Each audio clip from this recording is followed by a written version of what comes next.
মাই god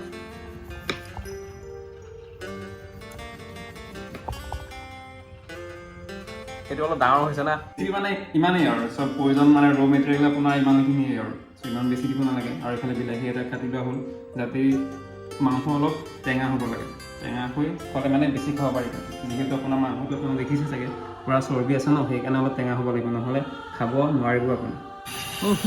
মোৰ ধনিয়া বাগান জাষ্ট কেইডালমানে আছে দেখোন ইমান নাই দেখোন বাছ দুডাল ল'লেও হৈ যাব আৰু যিহেতু আপোনাৰ ধনিয়াটো আপোনাৰ কোমলীয়া নহয় ন মানে ফুল ফুলিছে আৰু অলপ সেইকাৰণে আপোনাৰ জুই অফ নোহোৱাৰ আগতে আপোনাৰ এনেকৈ দিব লাগে লৈ লওঁ আৰু দেখিছে কেনেকুৱা হ'ব সোৱাদ ৰাইজ কৈ দিবচোন সোৱাদ কেনেকুৱা হৈছে মই এখন আপোনালোকে কৈ দিওঁ আৰু